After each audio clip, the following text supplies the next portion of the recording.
Good afternoon, everyone, and welcome to IPFW's Mastodon Career Calls.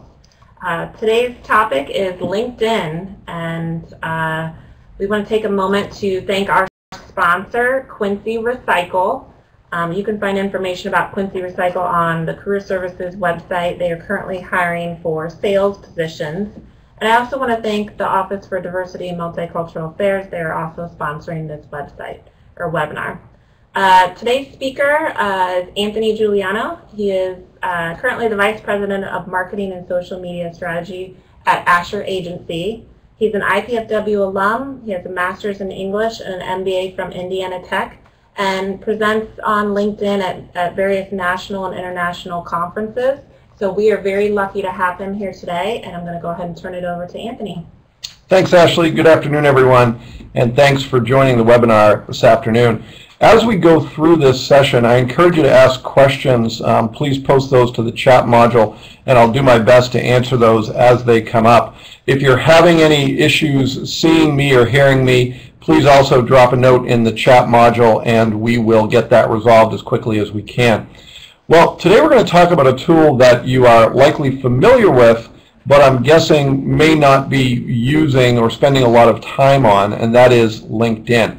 Today my goal is to help encourage you as you move into a career path to see LinkedIn as a resource and to see that time spent on LinkedIn may be more productive, or at least as productive, than time you're spending on other social media platforms. Now, throughout the session today, there's a couple of questions I'm going to ask you to get some feedback, understand where you are with LinkedIn, and just kind of test your perceptions about different aspects of using LinkedIn. And the first one of those is this. And I'm going to open up a poll so you can vote and give your answer. And the question is this: how are you using LinkedIn currently? Are you an active LinkedIn user, meaning that you log in at least a few times a week? Do you not use LinkedIn frequently? Maybe you have a profile and some connections but don't do much else with it. Do you not use LinkedIn at all? Or are you wondering, what is LinkedIn? Any of those answers is a fair answer, but I want to get a better understanding of your level of aptitude with LinkedIn. So if you can answer that, please, then we'll get back to it.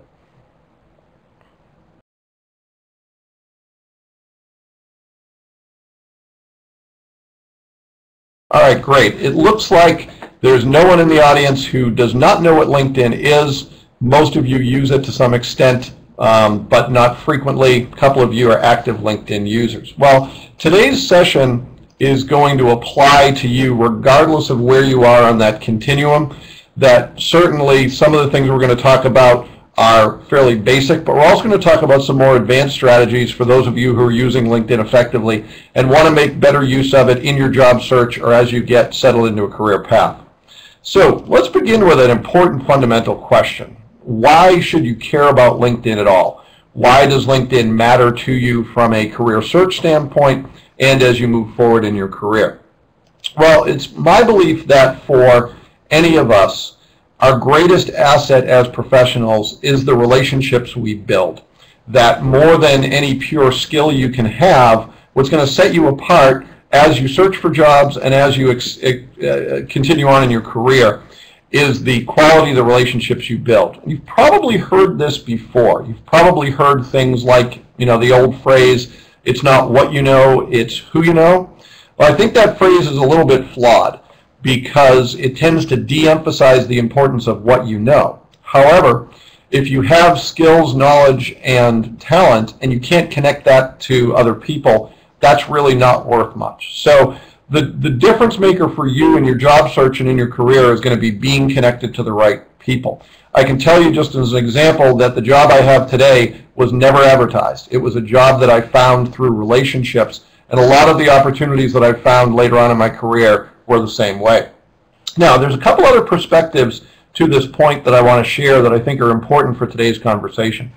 The first comes from someone you may have heard of. His name is Tom Peters.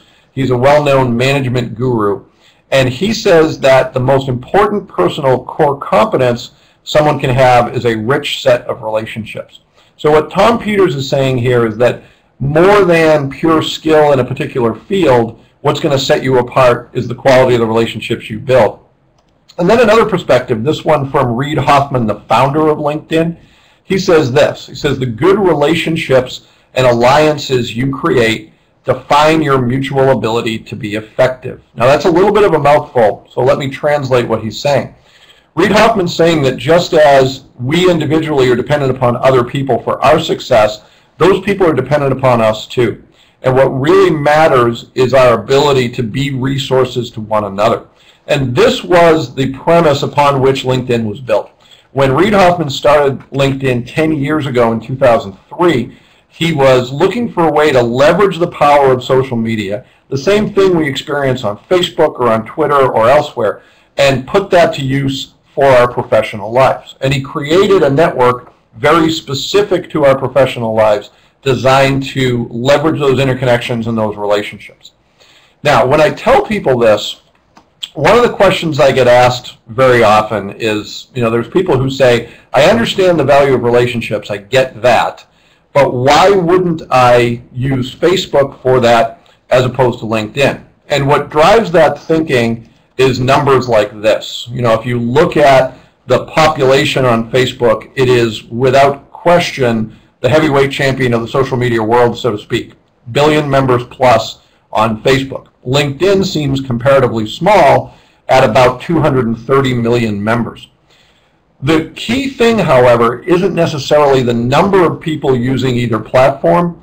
It's the type of people who are using that platform and what they're looking for on that platform. And one of the things that is critical to you as you go into a career path and as you look to get established in a field is that what people want on LinkedIn is very different than what they want on Facebook. Now, that is in part a function of what Facebook really is at its core and why Facebook exists. And there's a number of different ways I could explain this, but I want to use my favorite analogy about Facebook that I've ever heard. And it's the analogy that Facebook is like a pool party, all right? And I think that's very true, and there's a couple of reasons why it's true. First of all, when people go to a pool party, they're going there for a number of different reasons, but at the end of the day, it's about having fun. That's why they go there. Maybe see some old friends, make some new friends, catch up with people from their past, or just, get away from it all and have some fun. The same is generally true of Facebook. One of the things that people go to Facebook for is to get away from work. They may be going to connect with some old friends, maybe seeing what their friends are doing this weekend. So the same type of intent, just a good way of spending their discretionary time and getting away from work, so to speak, which is part of the problem. The second reason why I say Facebook is like a pool party is that you're never quite sure who's going to be in the water there with you. You go to a pool party, could be friends, could be neighbors, could be people in your family. There's going to be people there you don't know. And as a result of that, you have to have a lot of different conversations about different things. You have to sort of meet people where they are. Well, on Facebook, the same is true there as well. There's a lot of different people there in your network, and it's hard to focus the conversation as a result on any one thing. I think most of us know that you can control that somewhat based on privacy settings. You can use the lists feature on LinkedIn to subdivide your audience.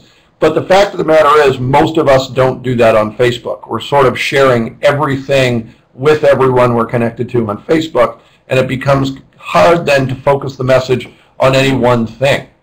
Now, there's a third reason why I say Facebook is like a pool party, and I say this only somewhat jokingly, that at a pool party, people sometimes expose more of themselves than they ever would or should at work.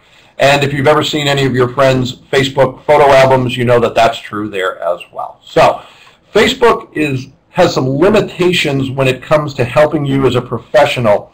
And I want to go into this in a little bit more depth and then contrast it to LinkedIn. Some of the limitations Facebook has are as follows. First of all, its primary focus is the play aspects of our lives. And this is somewhat a byproduct of how Facebook was launched. If you've seen the movie The Social Network, you know that Facebook launched exclusively for college students, and it was very much focused on the social aspects of their life. What has happened over the years is that's how Facebook has grown up, and while there are some people who absolutely do use it as a platform to promote their work, they're in the minority. And if you try to do that, you end up becoming sort of like someone who's wearing a suit and tie to a pool party, trying to get people out of the water to talk about what you want to talk about when they'd really be back in the water doing what people do at a pool party. So it is, in its nature, it is about play, not work. The second limitation with Facebook from a professional networking standpoint is that it's very difficult to own your own message, so to speak. Because people can post anything they want on your wall, because they can tag you in photos, it's really contingent upon what the audience wants to talk about. Your message becomes sort of at their mercy that it's focused on any one thing. A related problem is that some of the things Facebook encourages you to share right from the get-go when you sign up for an account are things that are sort of a double-edged sword. You know, when you sign up for Facebook, you're asked to share your date of birth. You're asked to share your religious preference. You're asked to share your political beliefs. You're asked to share your favorite books and your favorite movies. Those things absolutely could be an affinity with someone in your network. They might find something they have in common with you, but it's going to be just as likely, and I would say even more likely, that it could short-circuit a relationship, that someone could find something in that information that they don't like and decide to dismiss you altogether as a professional employee or a professional connection. Now, the last reason why Facebook is very limited as a professional networking tool is that there's simply too much clutter for any one message to cut through. You know, you probably have friends who play Candy Crush and people on Farmville, and it's all the gossip about the Kardashian sisters and cats playing the piano. And trust me, it's good stuff if you just want to have some fun and connect with your friends. But if you're trying to send a message about yourself as a professional or focus the conversation on your professional life, there's a lot of competition, and so much competition that that message tends to get lost. Now, I want to contrast this for a second to LinkedIn.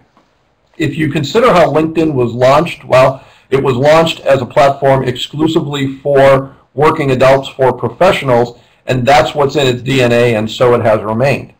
When you look at the fact on LinkedIn that there is no wall to post on and no photos that you can tag of other individuals, you have a much better opportunity to own your own message. In fact, the only opportunity for someone to chime into a conversation is when you post a status update on LinkedIn. If they go off message, if they start a conversation about something unrelated to your professional life, it looks bad for them, but it doesn't necessarily look bad for you. To the point that videos, photos, and interests are a double-edged sword, you're asked to share much less of that on LinkedIn. In fact, 99% of what LinkedIn encourages you to share is related to your professional life. And then finally, to the point of too much clutter on Facebook, there is a lot less clutter on LinkedIn. It's becoming a little bit of a busier platform with more content being shared, but it is nowhere near where Facebook is in the amount of clutter, and therefore a message from you is much more likely to stand out. Now, I say all this with no ill intent towards Facebook. I love Facebook for my personal life. I think it's a great place to stay connected to my friends from high school and college, but for my day-to-day professional life, it's not a very productive tool, and these barriers, these limitations, make it something that's much less likely to work for any of us as professionals than LinkedIn. And let's focus back on LinkedIn here for a minute and talk about the advantages of LinkedIn. Well, this is Jeff Weiner, the CEO of LinkedIn, and he says this. He says, LinkedIn is not a service that enables you to pass the time or waste the time. He says really what it is a service that enables you to save time. And it's all tied to LinkedIn's mission, which is connecting the world's professionals to make them more productive and successful. One of the things that I know most of us do is that if we have some downtime, if we're standing in line at the store, or if we're in a taxi or on a bus, we may go to Facebook as a way to kill time. Well, I would encourage you to start putting some of that time towards LinkedIn, because it's going to be more likely to be productive time. If your goal is to start focusing on building that professional network and getting into a career path, much better opportunity to do that on LinkedIn than there is on Facebook. Now, I mentioned that the primary difference between the two platforms is that the difference in people who are using the platform and what they're looking for. So let's talk a little bit about that mindset of the LinkedIn user and what they're looking for on this platform. This quote comes from a gentleman named Deep Nishar, who's the VP of Products for LinkedIn. He says that when people are on a professional network like LinkedIn, they're in a different context and mindset. And I want you to think of it this way. When people go to LinkedIn, they're generally only looking to do one or two things. They're either looking to grow individually as a professional, to find resources that can help them in their career, or they're looking to grow their business. And if you meet them where they are, if you're willing to be a resource to other people, you have them exactly where you want them. It's also important to note who we're talking about on LinkedIn, who uses this platform. So let's take a look at a profile of the average LinkedIn member. And this comes from a cover story that was in Fortune magazine a few years ago, but the average still holds true. The author of this article, Jesse Hempel, describes the average LinkedIn user as being college educated, 43 years old, making $107,000 a year. And the most notable thing here is that more than a quarter of LinkedIn members are senior executives. What this says is that there's an extremely high concentration of business decision makers on LinkedIn. People who have the capacity and the ability to hire you, people who have the capacity and the ability to hire your business. So if you're looking for an audience that can help you reach your goals, you have the right people on LinkedIn, and they're in the right mindset as well. Now, one of the questions I always get asked about LinkedIn is whether it is nothing more than a job search tool. A lot of people say, well, a LinkedIn profile is just a glorified resume. It may be relevant to me as I search for a job, but maybe a little bit less relevant as I move on in my career. And my response to that is that that perception is incorrect, that LinkedIn is a tool that can serve you well throughout your career. One of the things that has built this perception about LinkedIn is the fact that it is a really great platform for job seekers. And let me share a quick statistic about that. There's a study that was done that looked at social media use by recruiters at companies looking for employees. And what this study proved is that among recruiters using social media at all in their job search efforts, in their employee search efforts, 95% of them use LinkedIn. So it's almost synonymous to say that if a recruiter is using social media, he or she is using LinkedIn. It is almost compulsory, almost necessary for you to be there as you're looking for a job. And if your career field is HR, I would say that it's equally as important. I don't often say that any certain type of professional has to be on a given platform. One exception to that is if you are in HR, you absolutely need to know LinkedIn inside and out. It's changing the face of recruiting. It's changing the face of how companies find employees. And that's good news for you as a job seeker because you can find recruiters there as well. However, I want to express too that it's about much more than that. And here is something that speaks to that, another statistic. This is a study that was done by HubSpot, and it's been meted out by other studies throughout the years. But this is all about lead generation and where people convert visitors to a social media page or profile into customers. When does that conversion happen? Where does it happen? And what this study proved is that not only is LinkedIn better at this than the likes of Twitter and Facebook, it's better at it by a factor of 3 or 4. There is no competition. The reason for this is pretty simple. If you have the right audience in the right mindset, it's more likely that real business is going to happen and real business is going to get done. So when I say that LinkedIn is an important tool in your career, it's not just at the outset of your career, not just as you go into job search mode, but also as you establish yourself in your career and look to build relationships of any kind. Now, what do you do with all this information? All right, if we've adequately answered the question that LinkedIn is important and LinkedIn is maybe deserving of your time and attention, what do you do about it? Well, I'm going to share today 5 ways to get more out of LinkedIn. I'm going to start with a couple of things that are fundamental and then move on to a few other actions beyond the basics that really have tremendous value. And one of the things you're going to hear me do as we discuss some of those foundational things is I'm going to bust a couple of myths about LinkedIn that you may have read and talk about, in my experience for the past 6 years or so working with my clients, what's really proven true on LinkedIn. Now, before I do this, I want to address a couple of questions that have come up in the chat module. I appreciate you guys chiming in with questions, and I encourage others to do the same. Chris has a question where he asks, when you are on LinkedIn, what happens when you receive an email and it says someone invites you to connect with them on LinkedIn? Well, that's something that is a judgment call, and I'm going to get to that in just a second, Chris, so if you could hold on to that question, I'm going to share my thoughts on whether you should connect with everyone or whether you should be more judicious in making those connections. So stand by in just a minute, I'll get to that one. Andrew asked the question, I'm nearly positive it's very similar to Facebook's friend requests. You have to accept an invitation. Andrew, I think that's in response to Chris's question, and you are correct.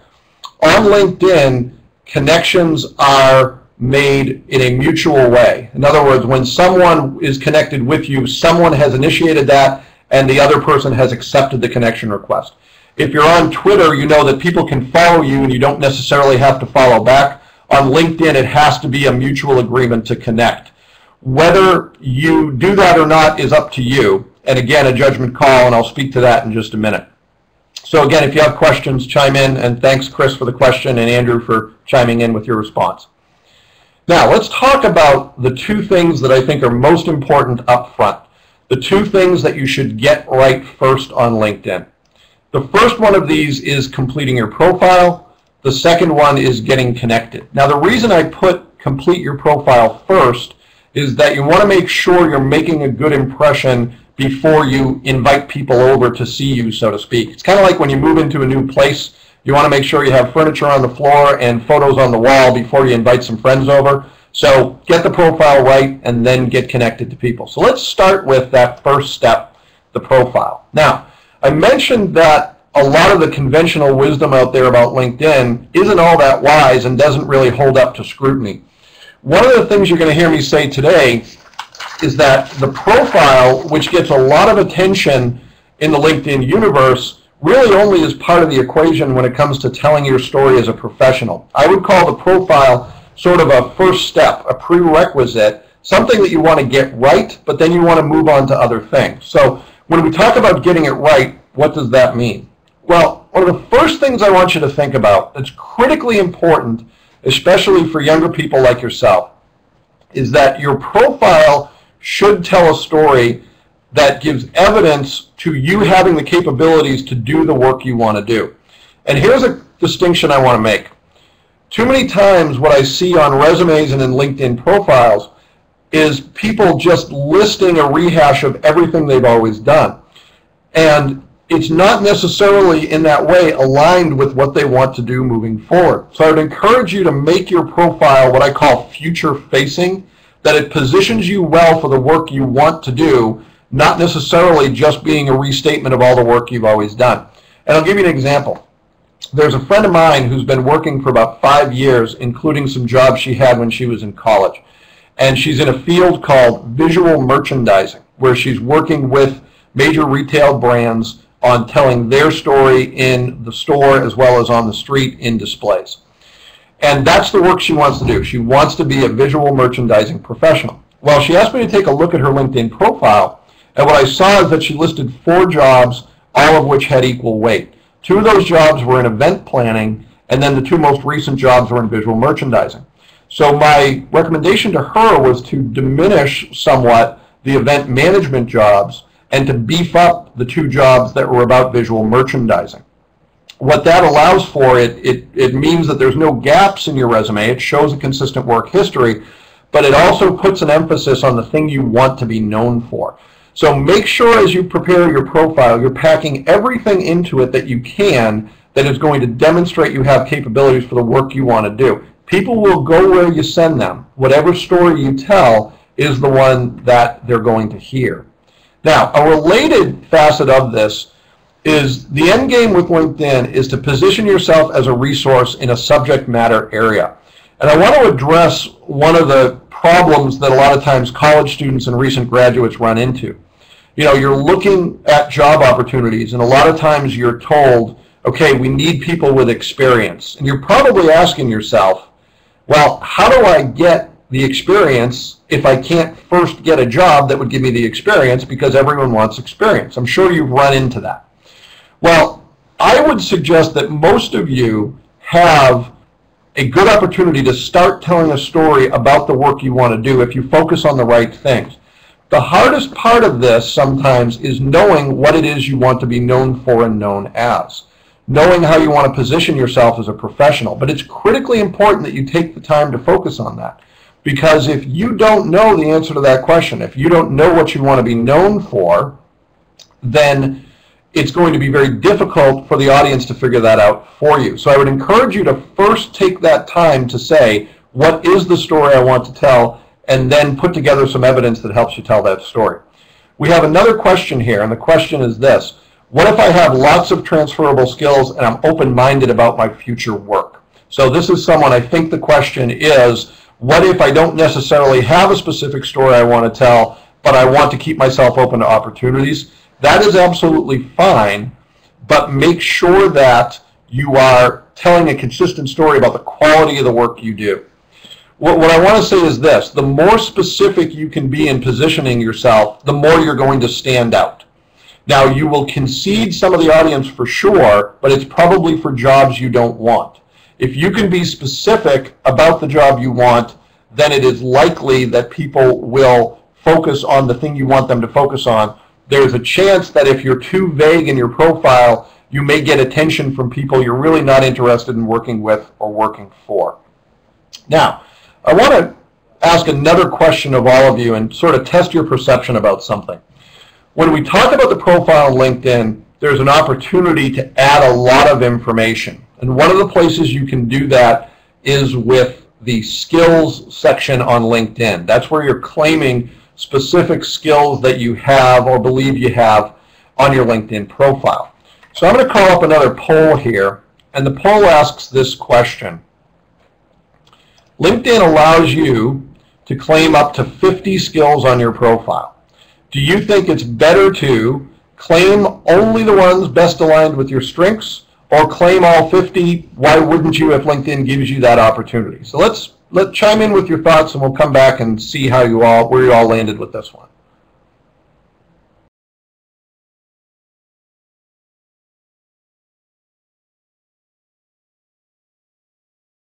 All right, it looks like everyone who voted chose A, and I would agree with that answer. I think that's a great answer, and here is why I suggest that.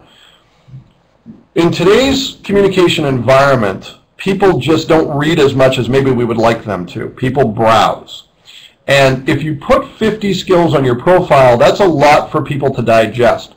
My recommendation is that you focus on maybe no more than 10 to 15 that tell the story you want to tell as a professional.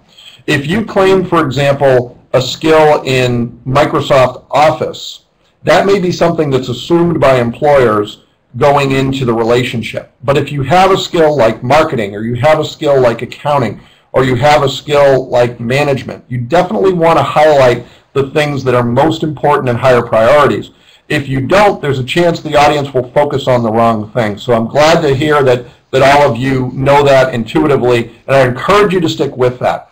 The goal on your profile should be to make it complete. In other words, give every section some attention, but remember in today's environment that less is absolutely more. The less you say, the more likely it is that the audience will digest what you have to say.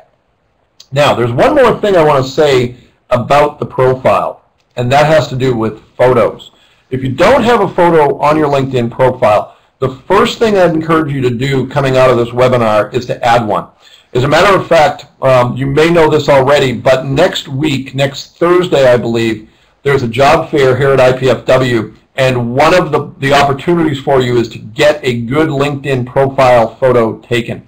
One of the things I want to encourage you to do is to use a photo on your LinkedIn profile that represents how you want to be seen by your professional connections. It's probably not a photo of yourself at the beach or walking the dog or from a party. It's something that represents you as a professional. So the folks at IPFW can help you do that next week.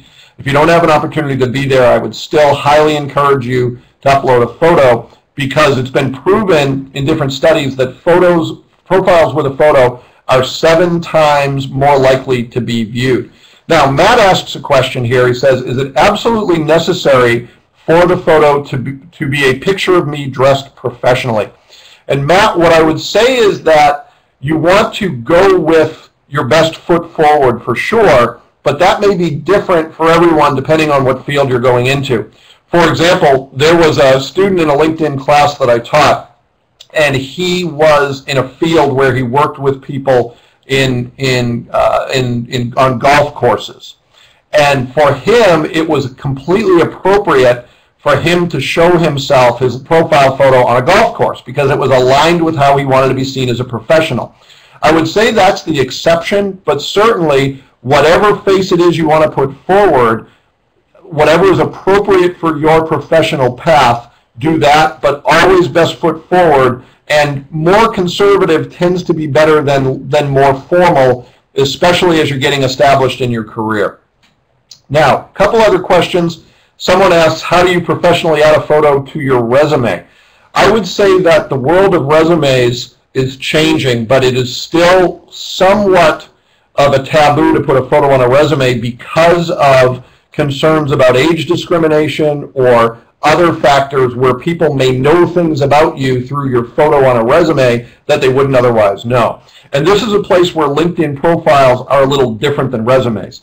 It is better on your LinkedIn profile to have a photo. On a resume, don't think of it as necessary or even better to have one on your resume. And another question on photos, where do you place it attached or where is it located? You're going to have my contact info at the end of today's webinar. What I don't want to spend a lot of time on during the webinar is some of the specific mechanics of LinkedIn, but I'm absolutely happy to share that with you if you have a question about how to upload the photo or where is that module on LinkedIn. Feel free to email me and I'll get you that information in a way that can help you solve that problem. Now, one of the things that I truly believe is that once you're done with your profile, the art of getting connected is the next most important thing. And I'm going to ask another question of all of you here about connections on LinkedIn. I want to hear your thoughts to this question. When it comes to making connections on LinkedIn, what's better? Is it better to connect with as many people as you can or to connect with only those you know? Let's see what you think about this. Okay, we're a little bit split on this one. More people saying better to connect only with those you know than to connect with as many people you can. Well, this one was somewhat of a trick question, quite honestly. My sense is that I agree with the majority of you that generally it's usually best to connect only with those you know. My sense is that what LinkedIn is really most adequate and best for helping you out with as a professional is making existing relationships better. It's not as good as creating new relationships from scratch. So I would say yes, in most cases, better to connect only with those you know. The reason I say that there's some exceptions refers to fields like sales, where maybe the people you are going to have to connect with are not people you know. Or maybe you are an HR recruiter and you're looking for candidates that you don't already know. But think of those as exceptions. When you get a connection request, one of the first questions you should ask is, do I know this person? And when you're making connection requests, say, do I know this person? Have I met them in the real world first, or have I met them in a way that's substantive in a professional environment online? If so, it's appropriate to make a connection request. If not, it may be better to wait until you've met them face to face. Then, now, to that point, a little bit further, one thing I want to say is that when you go to make connection requests, if the connection is someone you don't know or it's someone who you don't know well, then I absolutely want to encourage you to avoid using the default connection request on LinkedIn and make personalized connection requests. I can tell you when I get a connection request, the first question I ask is, do I know the person in a professional capacity? If the answer is yes, I generally accept the connection.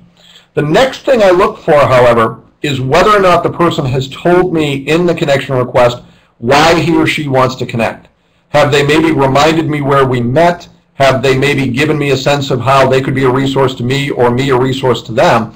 If they do that, generally I'm going to accept the connection request. If they don't, most of the time I don't, because I don't want to spread myself so thin in my network that I can't be a resource to the people I'm already connected to.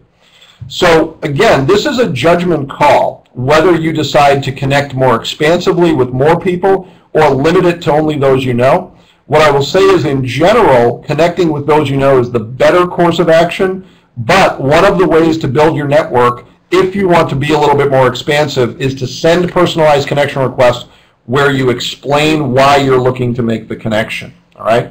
Now, another way of thinking of this, a rule of thumb that I like to use with LinkedIn, is at the end of the day, the reason you should be using LinkedIn is to make connections, to connect with people, not necessarily just to collect people.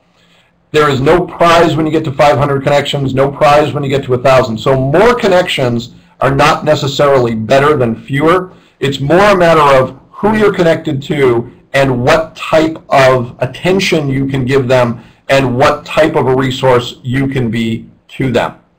So Matt asks a question. He says, I'm looking for entry-level sales position and with companies I have no relationship or contact with. What's the best method to use to connect with them? Well, Matt, one of the things I want to stress is that LinkedIn should just be one tool in your job search toolkit, not the only tool. So going to job fairs, absolutely a great thing to do. And then as you meet people there, make the connection on LinkedIn. Go to networking events, do informational interviews, do all those things, and then LinkedIn is a second step to improve the relationship, to sort of cement that connection. You also can use LinkedIn as a research tool, and do some background into finding out who it is you should be connecting with or should be making those real-world connections with. And I'm going to speak to that in just a few minutes. But again, think of LinkedIn as just one tool, not the entire toolbox in your job search toolkit, so to speak. Now, when it comes to the two things we've just talked about, building the profile and making connections, that's where a lot of people stop on LinkedIn. They do those two things and they sort of lean back and wait for good things to happen. What I want to encourage you to think about is the fact that when you've taken those two actions, you're really only at the start line of using LinkedIn. You've got 2 feet in the door, but now you have to take some other actions to really make use of LinkedIn. And what I want to focus the rest of our time on is the 3 actions that I think have the most value on LinkedIn. 3 things you can do starting today that will make your use of LinkedIn effective and allow you to get some return on the time you're spending on LinkedIn. So let's start with the first of these, having to do with status updates. But I want to ask you to answer this question related to status updates.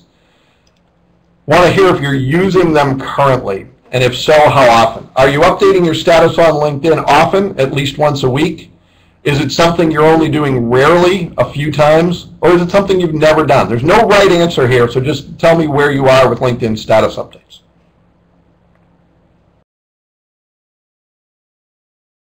Okay, great. Many of you are doing it sometimes. Some of you have done it never at all. Well, as you might expect, I believe that the status update on LinkedIn is sort of the missing piece for a lot of people. And I think one of the keys to using LinkedIn effectively is to update your status frequently. I'd go so far as to say that status updates are what I call the engine that runs LinkedIn. And by that I mean that when people use LinkedIn status updates, that's when I tend to see them get traction. When people don't use LinkedIn status updates, I see that they tend to not get traction. Now, the bottom line is status updates, in my mind, are even more effective a means of telling your story as a professional than the profile. And let me explain why that is. In order for someone to understand your story as a professional by virtue of your profile, they first have to know that you exist or think of you. Then they have to seek you out. They have to search for you. And that can be difficult if your name is hard to spell or if you have a name that's so common that there's a lot of hits when they search for your name. And then finally, they have to digest all that information in your profile, make sense of it, and come away with an impression of who you are as a professional. The status update solves all of those problems because it appears in the news feed on the homepage, so people don't have to think of you, they don't have to seek you out, and it tends to be very short and digestible, something that people can consume and get a sense of who you are as a professional and get a sense of get a sense of what you have to offer. Now, it's not doing a status update once and then hoping people understand what you have to offer. It's doing this consistently over time. Now, the status update is something you add right here in the rectangle next to your photo, right when you log on to LinkedIn. Very similar to how you post a status on Facebook, very similar to adding a tweet on Twitter. Now, what happens when you share that status update? Well, you can see an example down here. This person, Marty Pincus, when she shared her status update, it was in my news feed, and I never had to seek her out. I didn't have to think of her. There she was, without me having to do anything. So that's the advantage of status updates, is it allows you to make an impression on your connections without them having to do any of the heavy lifting, so to speak. You appear in their news feed without them having to do anything, and that's a very powerful thing. Now, one of the questions that people ask me about status updates is they say, well, what would I ever say on LinkedIn? I know what to talk about on Facebook, I know what to talk about on Twitter, but I'm unclear on what I should be saying on LinkedIn. Well, I want to give you a few examples of good content, good status content on LinkedIn. One example very simply is what you're working on. All right, if there's something you're working on related to your professional life, just sharing that can help remind people what you do and the fact that you're focused on that specific area of expertise. There's also an opportunity to share content that you've created. Maybe you have a blog that's related to your professional aspirations. Maybe you've written something, a white paper or a report that you want to share. It could be something in the news related to you, all right? And it doesn't always have to be something you've created either. It could be something you've read, a resource, industry news related to your professional life. It could simply be your advice or opinion, something you've learned that you think is worth repeating. It could be questions, asking your connections to help you answer a question related to your professional life. It certainly could be an event. A good status update on LinkedIn, just for an example, would be sharing that you're attending the job fair next week that IPFW is hosting. What that shows employers is that you're interested in finding good employment opportunities. And then finally, if you know of a job that exists, then absolutely, maybe you get settled into your career and your company is hiring, I would share that on LinkedIn as well. So there's really no shortage of opportunities to share status updates on LinkedIn. A lot of times it's going to be more a matter of saying, what's the best story I can tell today, than trying to find something to say. And it's fair game to share things related to your academic life if they're in line with how you want to be seen as a professional. Now, a couple of things to avoid doing in LinkedIn status updates. One is that you want to avoid selling directly. This isn't an environment where people appreciate the hard sell, and if you do too much of it, they will ignore you, they will hide you, they may disconnect from you altogether. So make sure that you are giving examples of what you're capable of without crossing the line into hard selling. Another thing I want to reinforce is that because LinkedIn is a niche network, really only relevant to your professional life, everything you say should be relevant to your work. Now that will vary obviously based on the nature of your work, but you want to make sure that you're meeting that audience of professionals with information that's relevant to your professional life and relevant to theirs as well. Now, when it comes to frequency of sharing status updates, I want to encourage you to think of this as something that you need to do at least once a week in order to get traction, but you don't have to do it more than once a day. The reason I say at least once a week is that the average LinkedIn user visits LinkedIn at least a few times a week, and you have a better chance of hitting them if you're in that news feed at least once during that week. But the good news is you don't have to spend a ton of time on LinkedIn. Updating your status once a day is often enough to catch a good portion of your connections and to catch them over time continually and frequently and consistently if you commit to doing it once a day. You don't have to do more than that because LinkedIn's not a very noisy network. It's not nearly as busy as Facebook or Twitter. So once a day will serve you well as far as sharing status updates. Now, I want to speak to the fourth thing that I would encourage you to do on LinkedIn that is somewhat behind, this one's somewhat behind the scenes, and that is using advanced search. Advanced search is the place where I mentioned previously, you may be able to find some connections that you should have that you don't yet have, and then create a strategy for getting to know those people in the real world. Maybe it's a great way to see what are the interconnections in your network that can help you get connected to a given company. What I want to do with advanced search is give you a couple examples, one that's pretty simple and another that's a little more complex, so you can understand the possibilities inherent in advanced search. Well, to get to advanced search, what you do is you go to the word advanced next to the search box at the top of the LinkedIn homepage. When you click on advanced, you'll see a window that looks like this, and you have the opportunity to plug in a variety of fields. Someone's first name, last name, what company they're with, a keyword, what school they went to, a zip code, all of those things. So the first example I want to give you is this one. Let's say that you were looking for a job in IT, and you wanted to get a sense of who in your network currently is working in an information technology role. Well, what I would suggest you do there, very simply, is click on first degree connections. Those are the people you are directly connected with on LinkedIn. Then you're going to choose IT as a title, just as an example. And let's say you decided you wanted to work in Northeast Indiana. You choose a Fort Wayne zip code and say within 50 miles of that zip code. If I were to do that search, I would get these results. I would have 9 hits on that search, including Marion, Carey, Lee, etc. Now, the reason why this might be a good search is because these people are probably best suited to know where the IT jobs are. And if I already have a connection to them, then who better to help me and to point me towards where those job opportunities might exist. So the reason I encourage you to use advanced search after you've built your network is that you get a lot better results out of this when you have some people in your network who may be able to be a resource to you.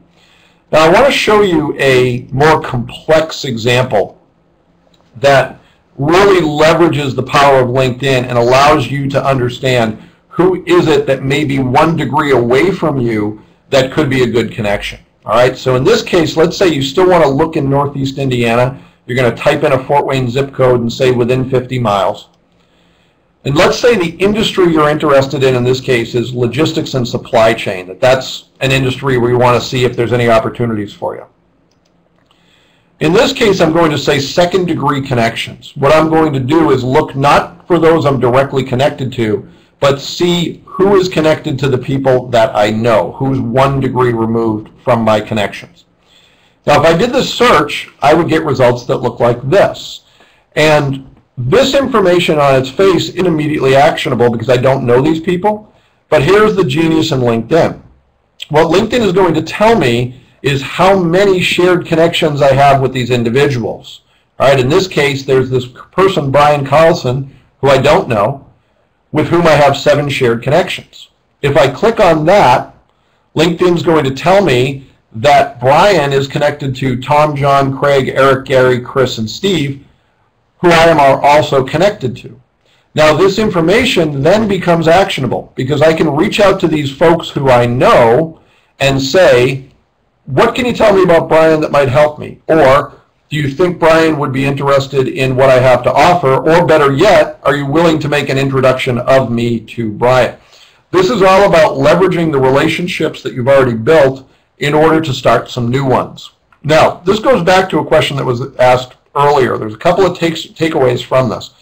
One is that it's absolutely true that the stronger your network is, the more effective advanced search becomes. Now, that may encourage you to add connections even when you don't know people, but I would encourage you to think of this in this way as well. This to me proves how it's vital that you have first degree connections that you know. Because if you can't leverage your existing relationships, if you can't use the people you already know and leverage those relationships to meet people you don't, you may run into a brick wall when you do this type of advanced search. Again, this is going to be contingent on where you are in your career. It's going to be contingent upon how you want to approach LinkedIn. But my recommendation is that you at least consider the opportunity to have fewer direct connections who might lead you to a better opportunity to connect with people through them. So consider that one carefully. Again, my recommendation is that you focus on building your first degree connection network and let that serve as a means of building your connections beyond that. But definitely start with the people you already know. Now, the last recommendation I want to make has to do with LinkedIn recommendations. Now, I want to make a distinction here. You may have seen, if you've been on LinkedIn, this thing called endorsements. I want to suggest that endorsements have some value, but they don't have nearly the value that recommendations do. And recommendations can help you in a couple different ways. They can help you tell your story as a professional when people have good things to say about you, and they can help you build relationships when you have good things to say about other individuals. Now, the reason I emphasize recommendations is because they are given rarely. They're not something that's given out all the time. So they tend to stand out in a profile. And many of you may know that on resumes, sometimes you're encouraged to include the line recommendations available upon request. Well, this is even better. This is recommendations available 24 hours a day, 7 days a week, just right there on your LinkedIn profile. Now, I can assume that for most of you, there's probably someone, an instructor with whom you've taken a class, someone you've worked for in the past who is probably willing to say good things about you. And the question becomes then, how do you get recommendations? Well, there's a few pointers I want to share. The first one might sound obvious, but your focus should be on doing good work. If you do good work, the recommendations will follow. But you can't expect to get recommendations if the work you've done isn't standout work. So make sure that you're asking for recommendations only when you feel like you've done your best work on behalf of someone or an organization. One of the unfortunate things about today's environment is people are busy. So in order to get a LinkedIn recommendation, it is very likely you are going to have to ask for it. And timing is absolutely everything. You don't want to ask your instructors for recommendations during finals or when you know they're grading a lot of papers.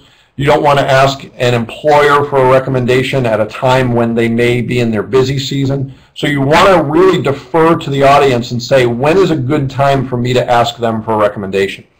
And this one may surprise you, but a good way to get recommendations is to be willing to give them. And I don't necessarily mean that you should only expect to get recommendations from the people you give them to. It's not a this for that type of equation.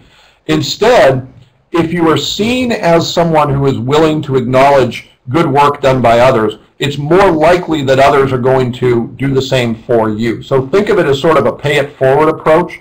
If you're generous in giving recommendations, more likely people will be generous with you. Now, a couple of quotes that speak to the power of this. This is Seth Godin, one of my favorite writers on leadership communication. He says this.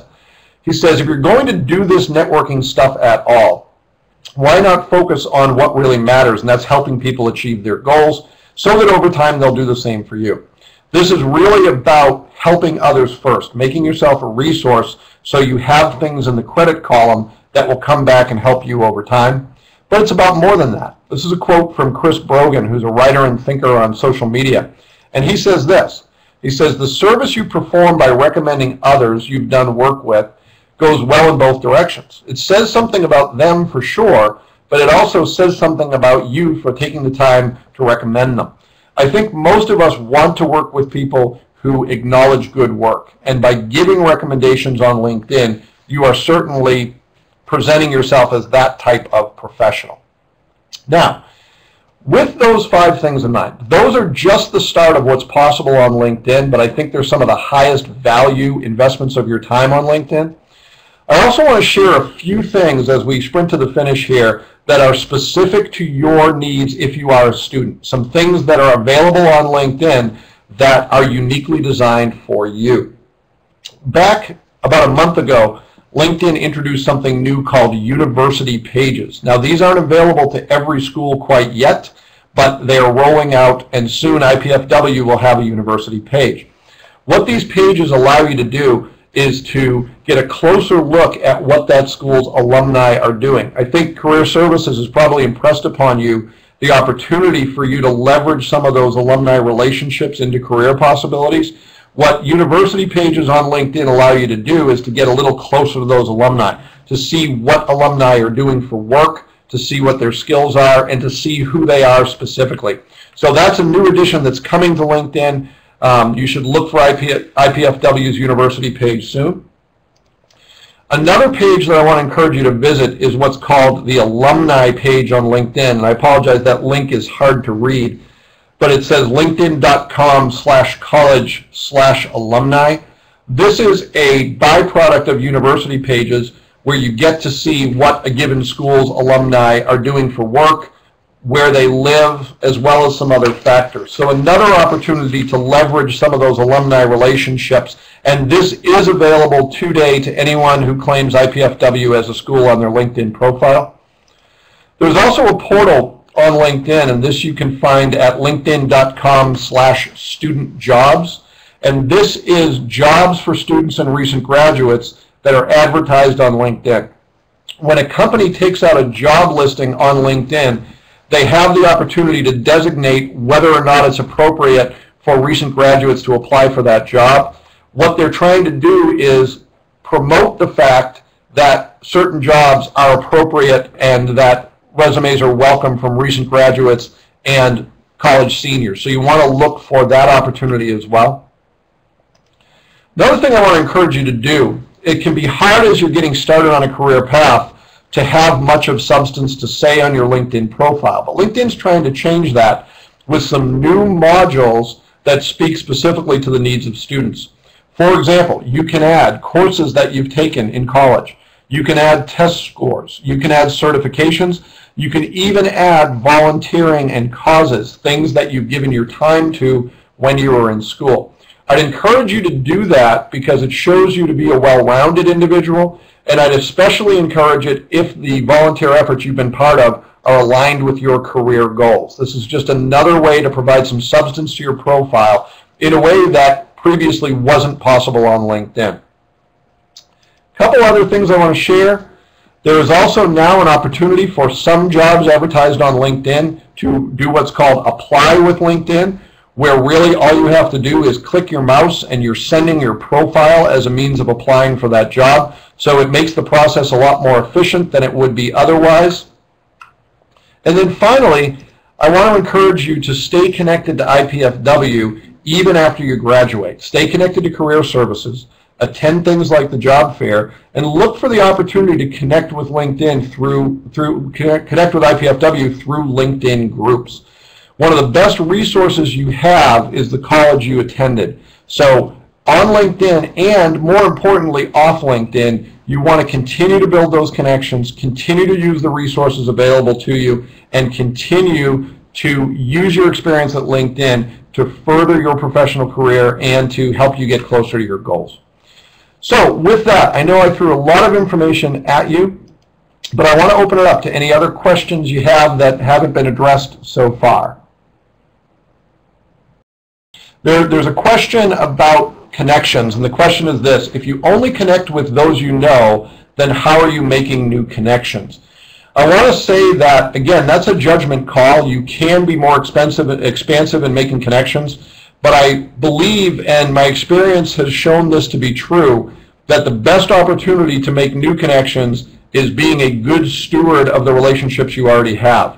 And as you graduate from IPFW, it may be that you have only a limited number of connections. It could be the instructors who you've been with in class. It could be your fellow students. It could be folks in career services.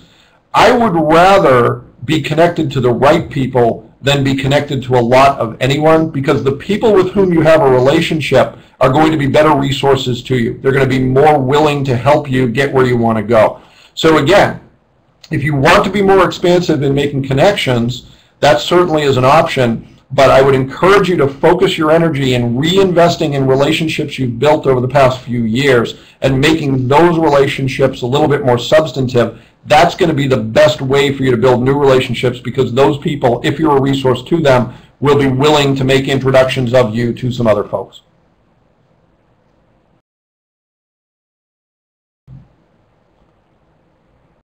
Okay, Michael has a question. He says, as an older student in a non-traditional field,